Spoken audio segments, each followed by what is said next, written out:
we've run out of timber that we need to get the end of this bed. It's a small piece of timber that we need. So we're at Horseshoe Bay. Boat is out over the back there, boat ramp here. We've organised for one of the local timber shops to deliver down to here. We're going to pick up the timber that we need and then head back in the dinghy. So we knew this day would happen, but it's the first dinghy run that we've had to do with building supplies going back into the boat. We'll grab the timber and then we'll head back and carry on with that room. Brupeg was a sunken fishing trawler that was stripped out and ready for the scrapyard. She's just completed a 10-year rebuild that's brought her back to life. With the help of volunteers and funded by our Patreons, community and subscribers, she'll be crewed by passionate people from around the world. If you'd like to be involved and support the project, please consider joining us on Patreon or subscribe to the channel. There's a link in the description below. In here, fairing has now been sanded back, so Lena's gone through and basically cleaned off all of the fairing that we needed to with the sander. There's a couple of low spots we need to fill back up, which is to be expected. But what we're doing now, breaking up our 4mm ply, we're going to template up the wall that's going in here, which is going to form one end of both bunks. Alright, go for it. Have you got like a bit, maybe a foot? Yeah, perfect. Is this longer? Yeah. A lot longer? We've got to come up so far and then we've got to start going in. But it's going to go out to like here. They've got it here.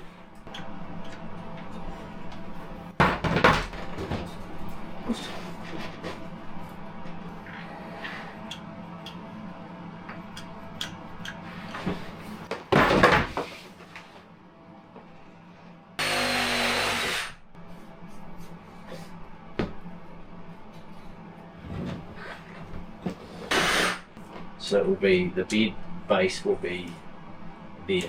Drippy, drippy. Constantly fucking booty. Drippy, drippy.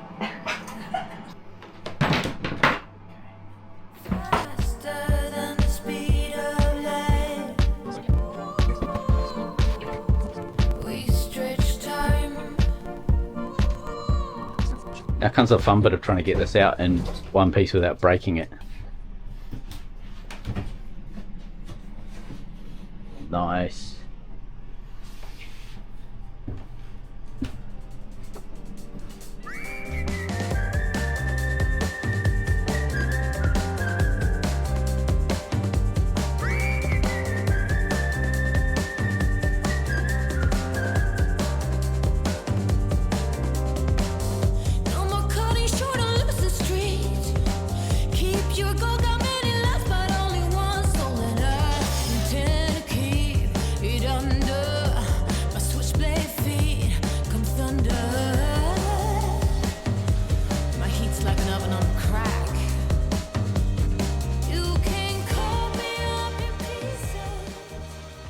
Cat shelf that Alina organised and got painted, beautiful paint job on it, that is going up over here. So riveting the brackets into the boat and screwing the shelf into the brackets. Cat display table. First of the bed walls. This is a vertical wall at the end. It forms a wardrobe on one side, beds on the other. That's now cut out, ready to start shaping into size. These are the pieces of timber I just picked up from the beach.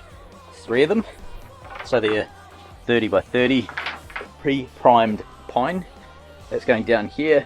We're going to start fitting this piece of ply.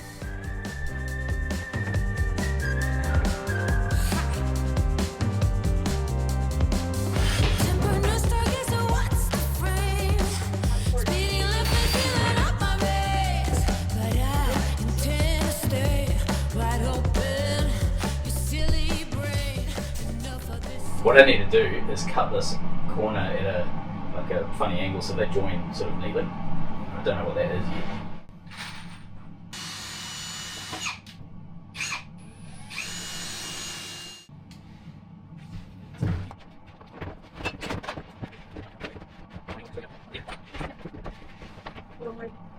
Yes.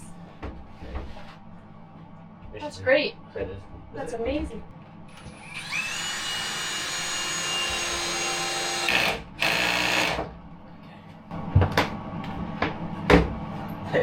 I can't believe how well they fit.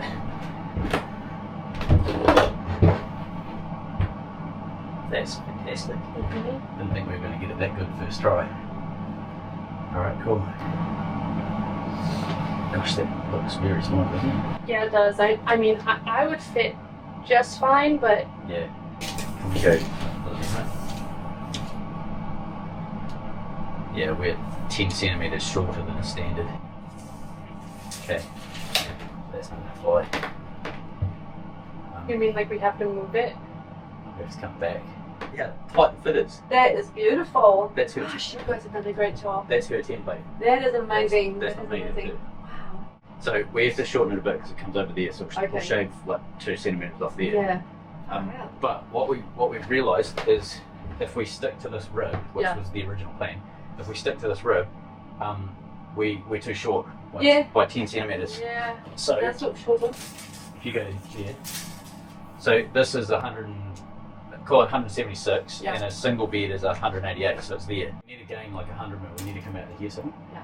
So what we're thinking is we'll laminate up some timber. You know that the pine that we bought, the 90 by 22 pine that I was going to use for the ribs that we ended up not using. I was thinking I'll cut a whole bunch of them. I need 2 tabs.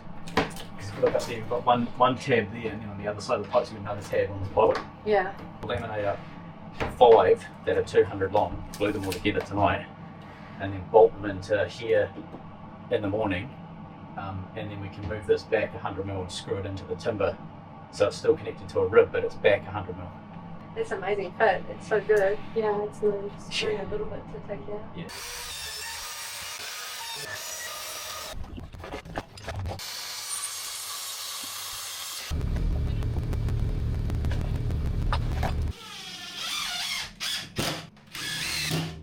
So Lena's made these 2 like end pieces up. She's basically done all of the sizing, templates, cutting, the whole 9 yards. They've come up beautiful. They're nice and flush. The line continues on like exactly as we need it. So that part of the wall and the floor, etc., is basically done. What we need to do now is move this 30 by 30. We need to move it back 100 mil. We've got to drill one there, one there, one there, and one there. And we're going to be putting in blocks of wood, so we're going to drill that to 8 mil because we are using some 8 mil threaded rod that we're going to make big long bolts out of to move this whole wall back but still have it connected to that rib. Nearly out of paint, but this is the first layer of paint that's gone down on the various bits we cut today. So Alina templated up and cut these out. This is the 2 wall panels at the end that the plywood wasn't quite long enough for.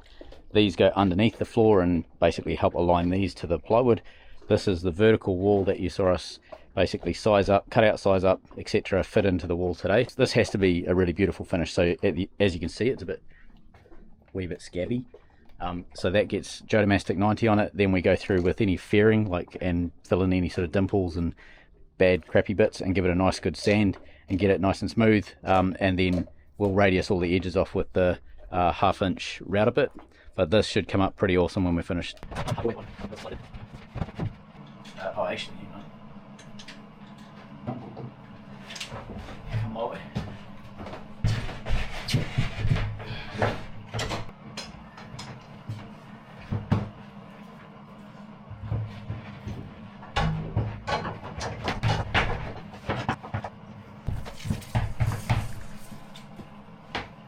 Oh, 188. Yep. Is that hard to get off? Yep. Okay, so like 3 millimeters short there. With the wall in, we've moved it back. We will have to adjust the shape slightly. It's a slightly different profile on the hull. You can see this is how we're doing our 30 by 30 on this side. We've got our extra pieces coming in. We will be trimming off about 2 inches, 50 mil down this side here. We've realised it's going over one of the floorboards now, so we're going to trim a bit more off. We're going to make the framing for the base of the bed first. We'll get that in, and then we'll, using our plywood template stuff, we're going to use that to make the shape that we need to cut for the actual plywood. So the next step will be framing and then the ply base, and then we're going to do the leeboard. So the bottom bunk will be complete, and then we're going to work on the top bunk. So this is the template for the bed base that has been made. There's a slight curve in the wall on that side, this side's straight, and the ends are straight. So we're just marking all of these out, and we'll get this cut, then we can fit this into the room as well.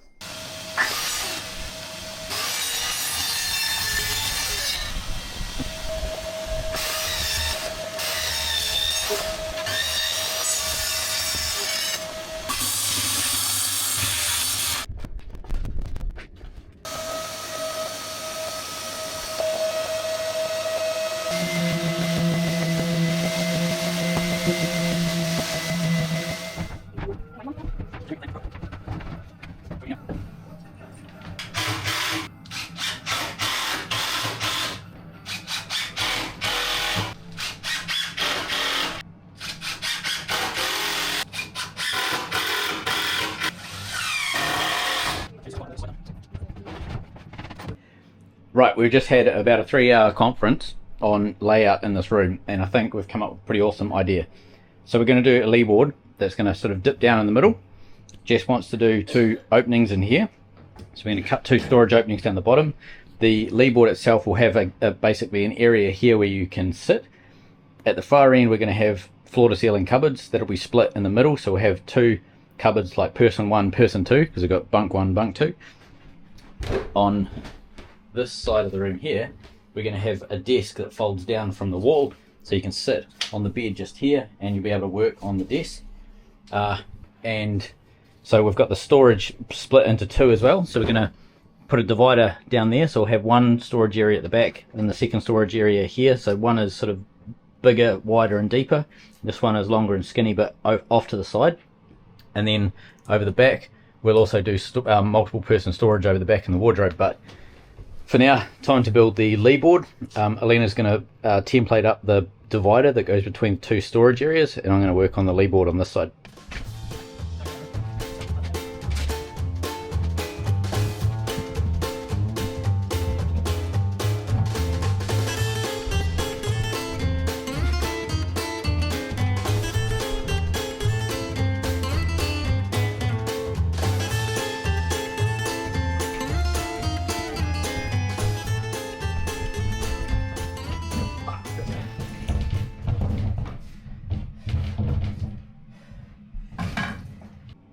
This piece of ply will become the future leeboard, so it's cut too long on purpose because I knew I'd probably have to size it down. So you can sort of see I'm going to take that skim, that black line, I'll cut that off, and that means it should join up the wall pretty good.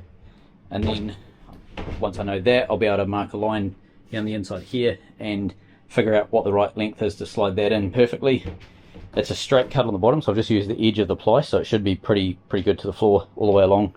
And then once we've got that, we can start shaping whatever shape we're going to do.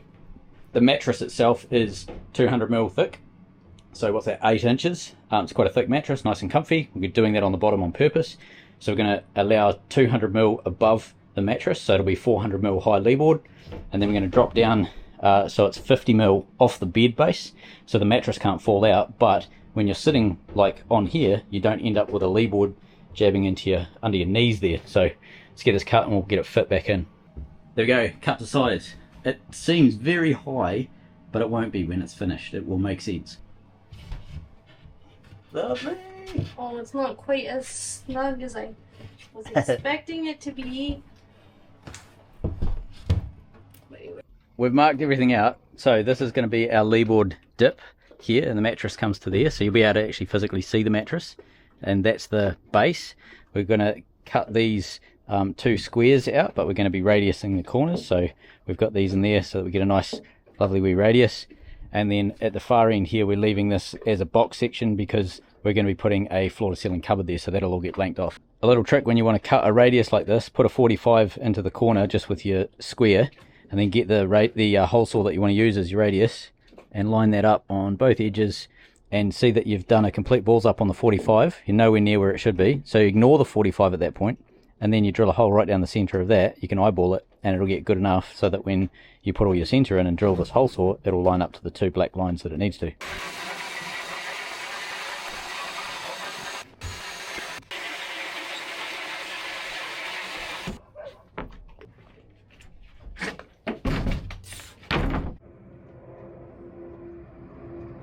C17, zooming along.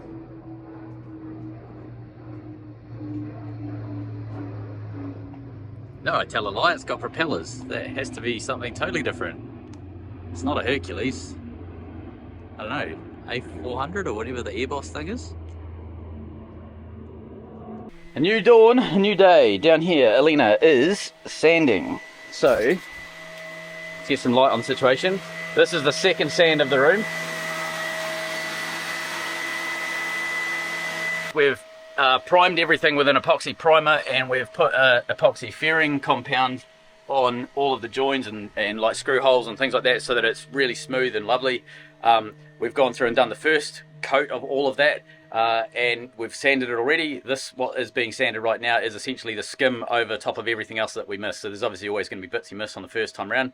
We've gone through and skimmed all of those. She's sanding all of that up now, making it beautiful, and then we're going to put another coat of Jodomastic 90 over it, which is a high build epoxy etch. We're going to coat the whole room with Jodomastic, and then we'll do a nice 240 grit sand over all of that, a real light sand, just to basically get a really smooth, amazing finish. And then we'll put our hardtop ultra over top of that, and we end up with a really beautiful gloss finish. So let me show you this here, this glossy top here, that's hardtop ultra, and that's finished in the same way with that 240 grit sand, and then a really nice beautiful brush finish on that, and you end up with that finish. It's very easy to achieve if you do it right with the right paint.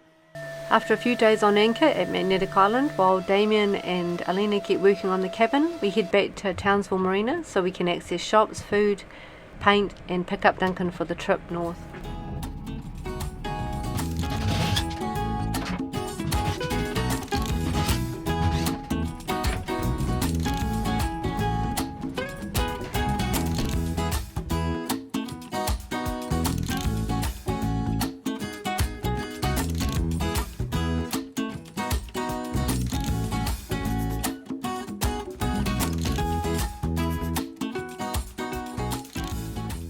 So this is the first sort of combined coat of Jodomastic 90, the epoxy fairing, high build fairing compound paint. So that's basically done. I think we're ready to start putting a top coat on. So we've got hardtop ultra, N14 is the colour we're going for, which is an Australian standard colour, basically just gloss white. So let's start laying out our top coat, see how it looks out.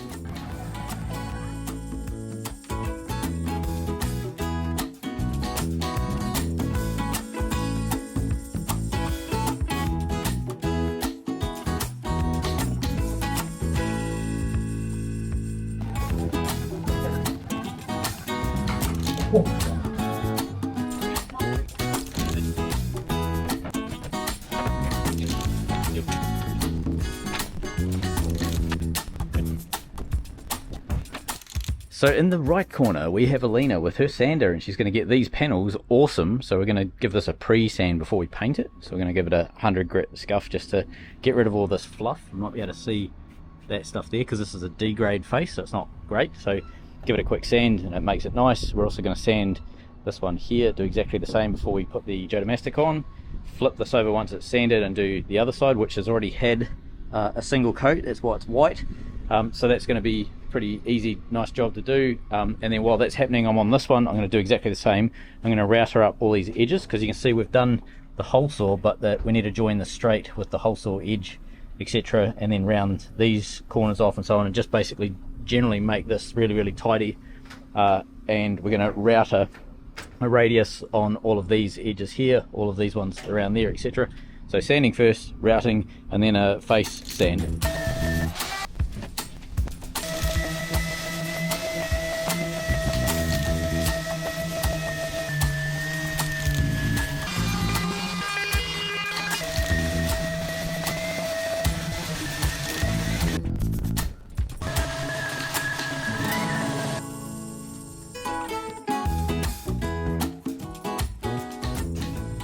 This morning we've reassembled the room. We've put the brackets in where the top bunk is going to go. This is the template that is going to form the bottom plywood for the upper bunk. We're just going to get that cut, and then we're going to do the leeboard for out of basically the offcuts that's left out of that sheet for the upper bunk.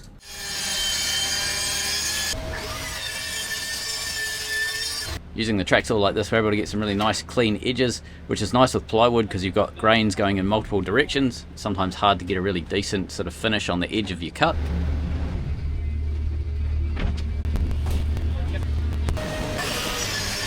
This is the leeboard for the top bunk. The final fairing for the bunk ends and the leeboard at the bottom bunk, and paint on the reverse sides.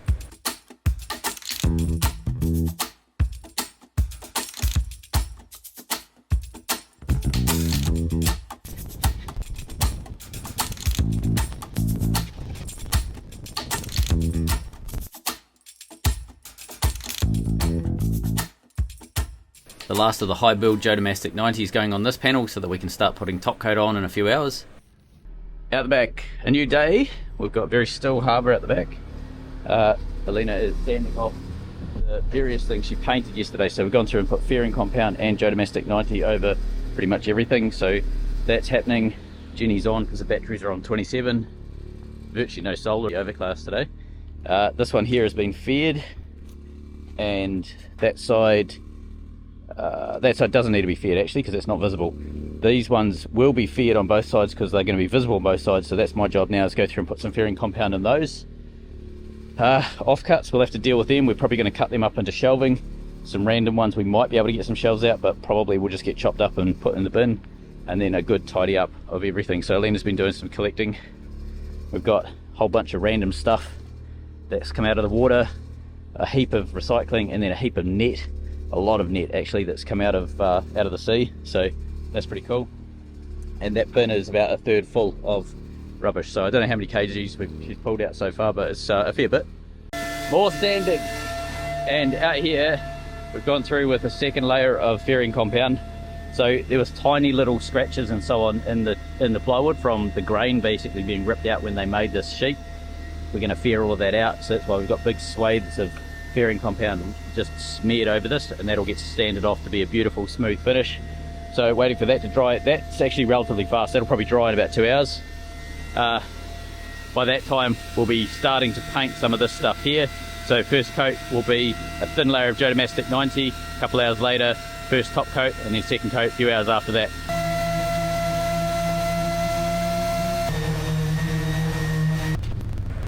A quick clean and then ready for some more painting.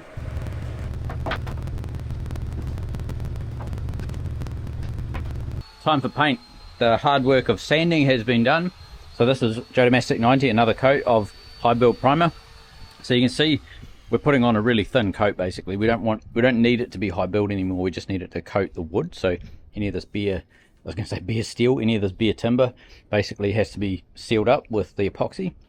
And we want to make sure that we don't have any like brush marks or roller marks or anything left over. So because everything we do now will be showing up in the top coat. So you can see it's really beautiful and smooth. And then we put the polyurethane on top. The polyurethane will self-level, and that'll go just magic when it's done. Two lovely coats. So you can see it's come up like really quite smooth. So it's a foam roller that we use just with a really thin coat of Joe Domestic 90 on this, and then in 2 hours time these will get at least one coat of top coat, and then a couple of hours after that another coat of top coat, which will be our finish. Next lot of boards. So this is the underside of the lower bunk, so we need to just give this a light sand. We don't have to fear this, it doesn't matter about like these sorts of things, you're never going to see those because it's underneath a bed, so inside a storage cupboard. So we're just going to give that a nice gentle sand. This one here is a leeboard for the top bunk, so both sides of this are going to be visible, so this needs to look lovely. So we've got fairing compound which hasn't quite gone off, it's a wee bit, yeah, I can stick my fingernail into that, so it's a wee bit not quite set yet. But what I want to do is go around and route this edge, sand this. I didn't realise it had been painted, so, and I also didn't realise I'd forgotten to do it, so I need to basically go through and sand that up nice and smooth, give that a beautiful sand in there, get rid of that lump, and then round off this. This is so far has just been cut with the skill saw, circular saw, so just want to get rid of that, clean it up, and then do the nice radius that we put on the edge. So that's the next job for me, and then again wait until that putty or the fairing compound, the epoxy fairing, is hard enough to start sanding. Fairing compounds generate their own heat, so like say a 2.5mm thick piece of fairing compound will be slower to set than a 10mm thick piece of fairing compound, because the physical thickness means that the internal heat stays there longer, therefore it speeds up the hardening process. So this is actually a light skim of fairing compound. It's only probably 3mm, 4mm thick maybe at most. So it does actually take a wee while to set, which is a bit of a pain because it's, as you can see, it's a bit of a grey overcast day. It's not super hot. So yeah, nothing's really setting that fast. I did this all this morning and it's still, it's still not getting there. So it's, what are we now? It's 1 PM. So it's taken, I don't know, 4.5 hours so far and we haven't quite got it set. All right, this stuff's set up hard enough now to sand. So I'm just going to get in. I've got the die grinder with a little flapper set up to sand this area off here. You can see there's a wee bit of a lip that we need to deal with there. And then also this bit here, this is cut with a skill saw, so we just need to give that a bit of a clean up where there's some rough edges. Get that bit done first, and then I'll go around with the router and we'll make the the radius that goes on the edge so that there's nothing sharp. When this is bolted up onto the bed, there's nothing sharp that you can sort of grab onto or anything. Everything's nice and smooth and rounded.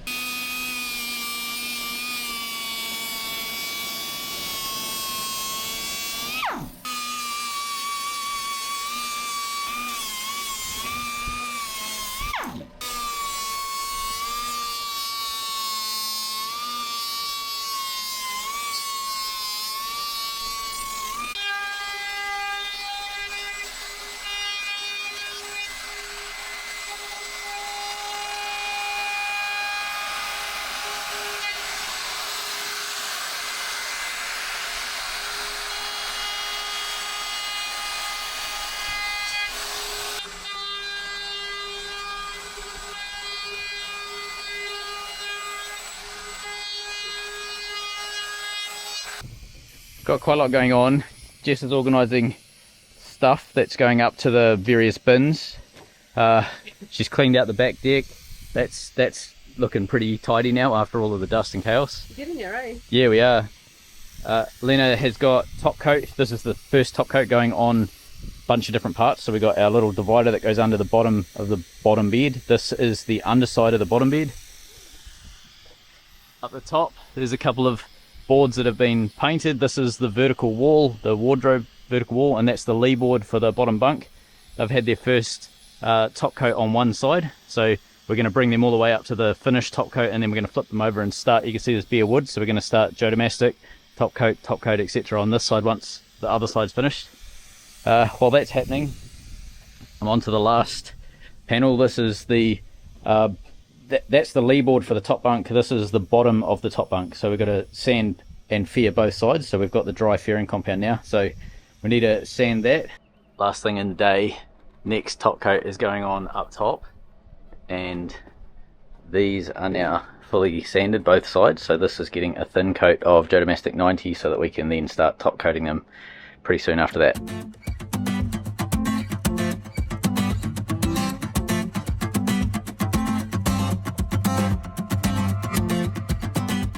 Done. So we've got our Joe Domestic on these guys. We've got 2 top coats on the boards upstairs.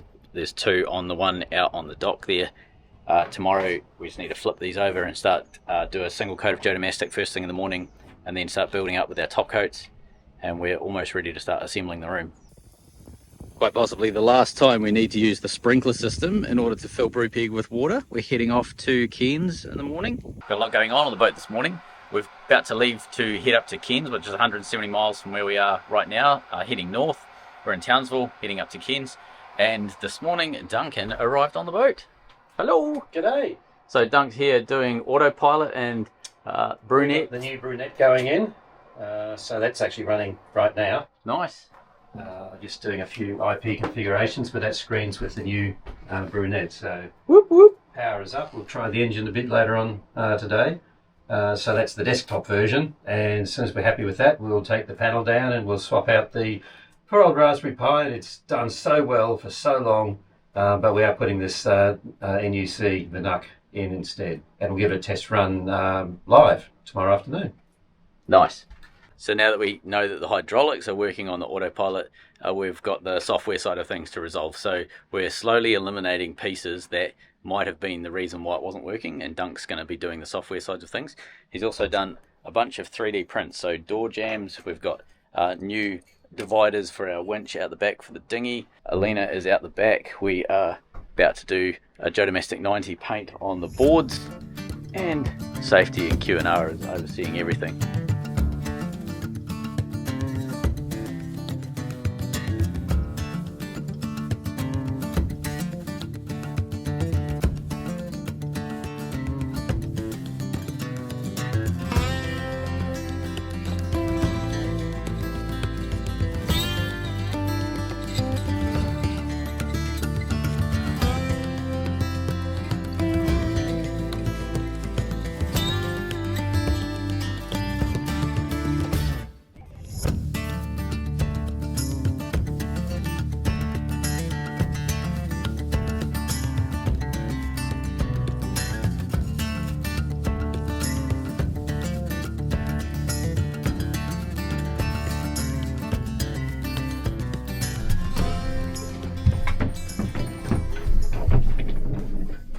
And now, after all that hard work, putting it together.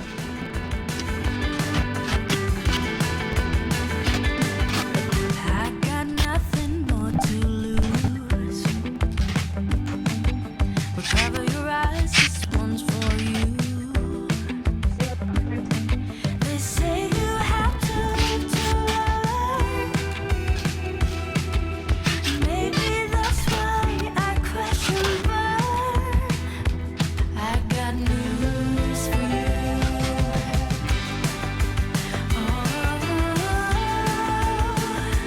Jumping up Kilimanjaro, Kilimanjaro.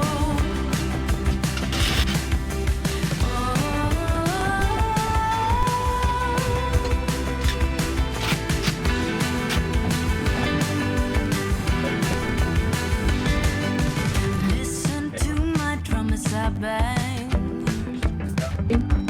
I'm not gonna be silent in this beer I wang.